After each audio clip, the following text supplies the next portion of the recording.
This is Never Down, Never Out with T.R. Matson. This podcast is about discipline when motivation fades, resilience when things get hard, and showing up when quitting would be easier. No hype, no shortcuts, just the mindset required to build something real. One day at a time. Let's get into it. Episode 18. Hopefully that story that I told you yesterday resonated, was impactful. But we're going to continue on today. Today, episode 18, we're almost 2/3 of the way through the foundations of mental toughness. And today's lesson, it's going to build on yesterday. So if you haven't heard that one, it might be worth going and listening to that first, taking responsibility for your life. But today's lesson is learning to be uncomfortable. Now, we talked yesterday about the story at A&M when I wanted to join the ROTC unit. And again, worth going to listen to that episode if you haven't listened to it. But let's talk about being uncomfortable and learning to be uncomfortable. So there's different ways we can be uncomfortable. We could be uncomfortable in our environment.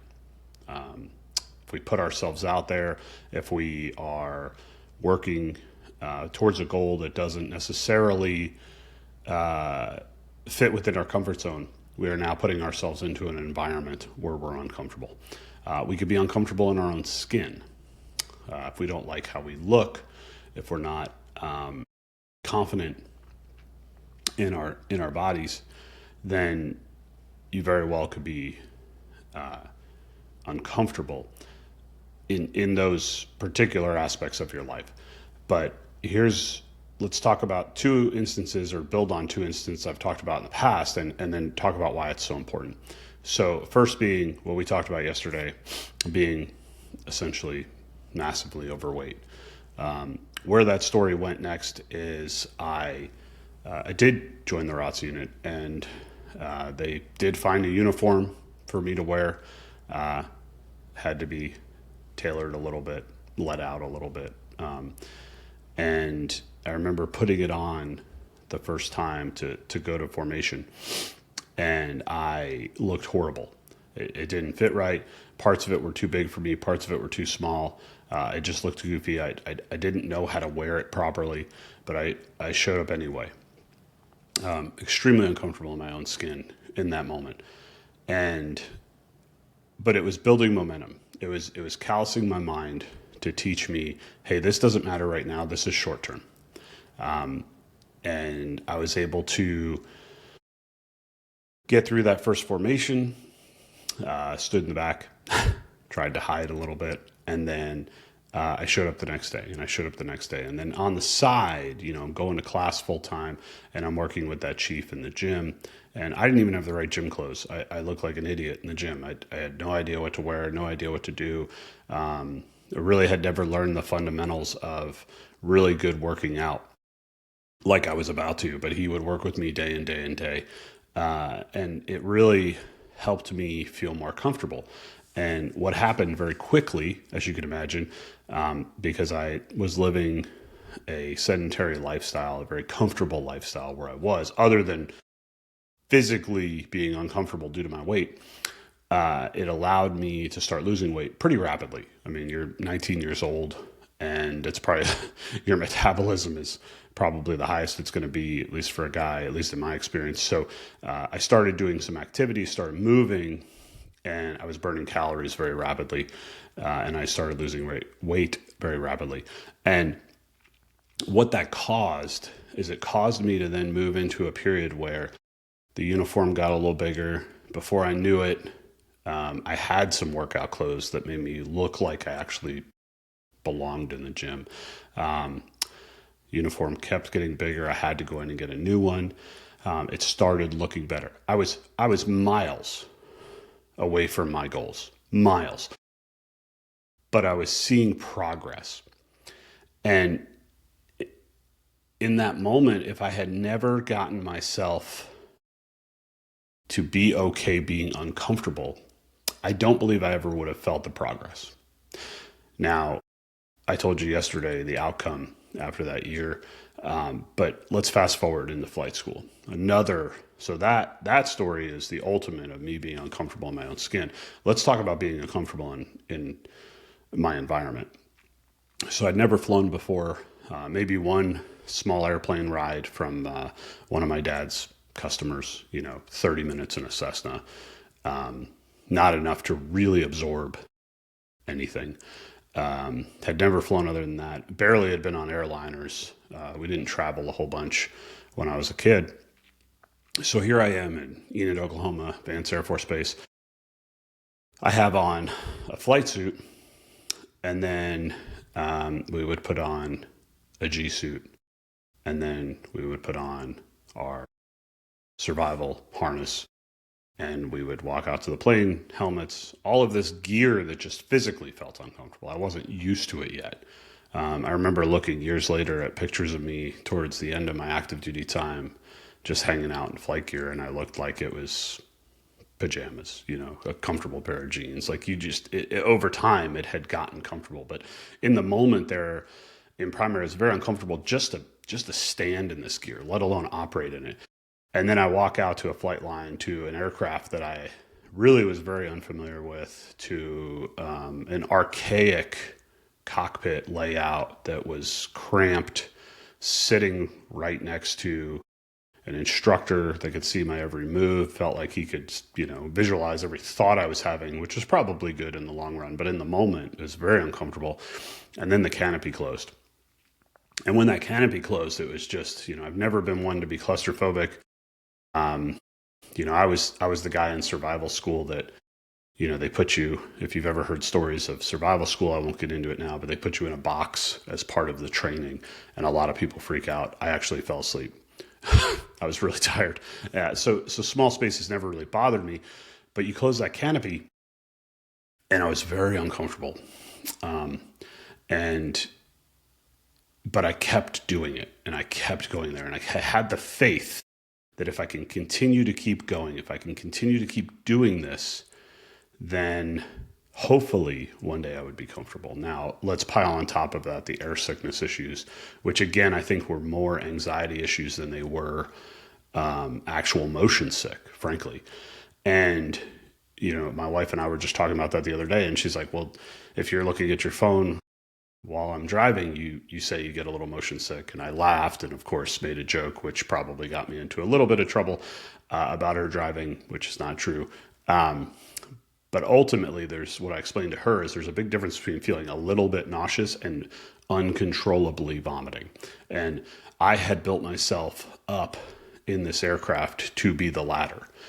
And that's where it had gotten so bad. And so I'm extremely uncomfortable in both of these instances. But if you look at how the flight school turned out and how I overcame it and how I was able to control my mind and I was able to move on and get my wings and go on to have a successful career, I attribute a lot of it to learning how to be uncomfortable. When I was in that cockpit, I was already comfortable being uncomfortable because of what I went through in college. So it's important as we move through our lives to be comfortable in uncomfortable places, because that's the only place we're going to grow. We've talked before, nobody grows in their comfort zone, right? We talked extensively about this in episode 7. And it's just, you just don't, and I use the goldfish analogy, right? Where, you put a goldfish in a bowl and it's just going to stay that size. So we've already established the fact that we need to be out of our comfort zone to excel, to grow, to become better versions of ourselves. But what comes with that is naturally being uncomfortable. So we have to figure out how to train our brains to go, hey, I know when I take this step, I'm going to be uncomfortable. I know that if I go down this path and I really set myself up for trying to accomplish, to finally trying to give life to those dreams that have been living in my head, it's going to get uncomfortable. And as long as you can look at that and go, it's going to be okay. That's the beginning. Then you have a shot. You do this enough in your lives, and I'm speaking probably more to younger viewers in this statement, but if you do this more in your lives, you'll actually realize you love being uncomfortable. You love pushing yourself. That's when you're truly unstoppable. There's a point now where if it's uncomfortable, I kind of seek it out. I want to learn new things. I want to try new things. I want to keep developing my brain and keep that calloused mind of, yeah, so what, I'm uncomfortable. Who cares? I've been uncomfortable before. I'll be uncomfortable again. Where's this going? And you almost don't even focus. You're living in the moment at that point. You're not looking forward. You're not looking back, because it's just something you're comfortable being uncomfortable. And, I've heard countless accounts of, Navy SEALs through buds and things like that. And they are a great physical example of this.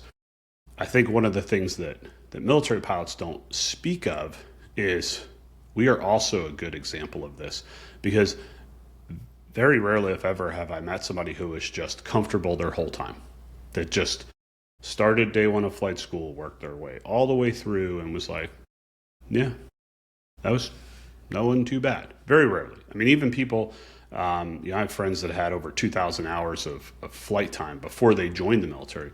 They were still uncomfortable in aspects. So we need to teach our bodies, we need to teach our minds that it's going to kind of suck for a little while. It's not going to be easy. And then we need to flip the script on our minds. And instead of thinking this and going, I'm not looking forward to this, your mind starts anticipating it in a good way. And your mind looks at it and goes, all right, here comes the work. I've got a goal, right? I know I'm building discipline.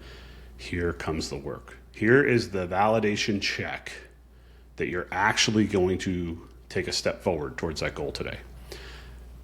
And it's the work, and it's the uncomfortable feelings, and it's all of that, if that makes sense.